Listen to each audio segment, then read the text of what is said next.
पुढची बातमी बघूयात। मुंबईतील न्यू इंडिया कोऑपरेटिव्ह बँकेवर आरबीआय कडून आता निर्बंध लादण्यात आले आहेत। ठेवीदारांना ठेवी काढण्यास मनाई करण्यात आली आहे। न्यू इंडिया कोऑपरेटिव्ह बँक आता कर्ज देऊ शकणार नाही किंवा ठेवी देखील स्वीकारू शकणार नाहीये। आरबीआयने गुरुवारी 13 फेब्रुवारीला बँकेचं कामकाज बंद झाल्यानंतर पुढील 6 महिन्यांसाठी निर्बंध लागू केले आहेत।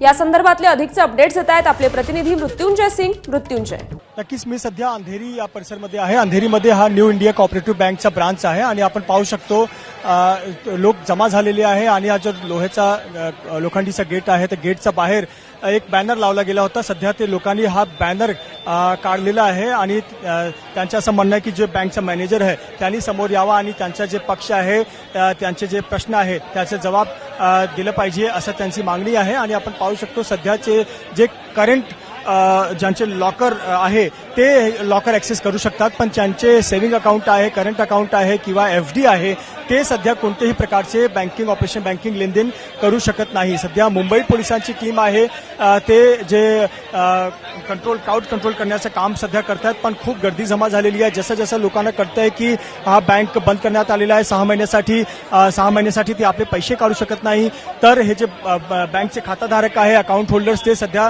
जमा झालेले आहेत। आपल्यासोबत काही लोक आहे ज्यांचे अकाउंट आहे, आपण त्यांच्याशी बोलूया। काय माहिती मिळते आपल्याला आतापर्यंत सेव्हिंग अकाउंट बाबत ज्यांचे अकाउंट्स वगैरे आहेत? अजून तरी काय माहिती नाही आहे। मॅनेजर साहेब बाहेर येऊन बोलतील त्याच वेळी काय ती माहिती मिळेल। फक्त एवढंच समजतंय बँक बंद झाली बस। माहिती कशा काय मिळाली सगळ्यांना? आता आम्हाला एरियामध्ये कळलं की न्यू इंडिया बँक बंद झाली आहे, तिथे गर्दी भरपूर आहे, त्यासाठी आम्ही आलेलो आहे।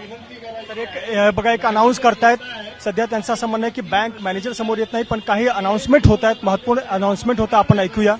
दुसरी गोष्ट आमचे पैसे कधी आणि केव्हा मिळणार हे मिळायचे, त्यामुळे सगळ्यांनी जरा पाठीमागे व्हा, त्यांना बोलू द्या,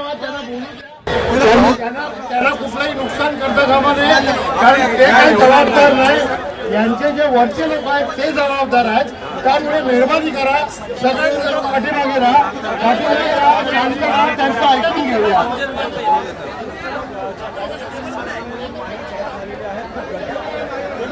आणि इतरही आपण बाकी जे अकाउंट होल्डर आहेत त्यांच्याशी बोलूया।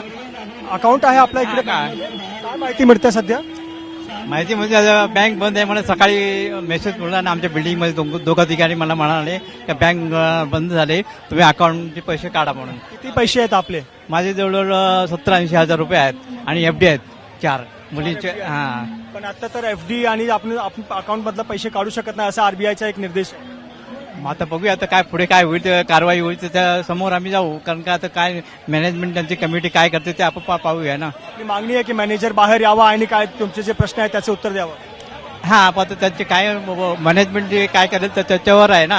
आता आम्ही काही ना, आता आम्ही शेअर होल्डर आहे, त्याच्यामुळे आम्ही काही बोलू शकत नाही। तर अकाउंट आता मी पाहायला आलो तर बँक बंद आहे इकडे। नक्कीच आपण पाहू शकतो एकदा पुन्हा जे मेन डोर आहे त्याच्या दृश्य तुम्हाला दाखवतो की ते गर्दी जमा झालेली आहे आणि सगळ्यांची मागणी आहे की जे बँक मॅनेजर आहे त्यांनी बाहेर येऊन जे खाताधारक आहे त्यांच्याशी बोलवाव्यात, काय म्हणणं आहे, कधी पैसे मिळणार आहे आणि कसं काय हे जे त्यांचे FDचं आहे, सेव्हिंग अकाउंट आहे, करंट अकाउंट आहे त्याचं काय होणार आहे याबाबत माहिती द्यावं। सध्या मुंबई पोलीसचे कर्मचारी अधिकारी आपल्याला मेन गेटवर दिसत आहेत आणि एक आपण रांग पाहू शकतो, ते ज्यांचे इकडे लॉकर अकाउंट आहे ते लॉकर ॲक्सेस करू शकतात, पण लोकांमध्ये खूप गुस्सा आहे, आक्रोश आहे आणि म्हणून हे सध्या गेटवर जमा झालेले आहेत।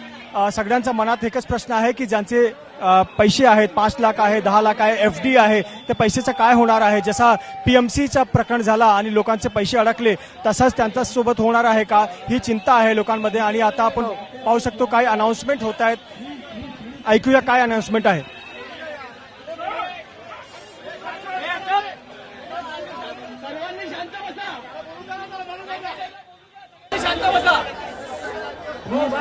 थोडं सायलेंट व्हा, सगळ्यांपर्यंत आवाज जाईल याची तुम्हीच काळजी घ्या। तर न्यू इंडिया कोऑपरेटिव्ह बँकेतील ठेवीदारांना आता ठेवी काढण्यास मनाई आहे।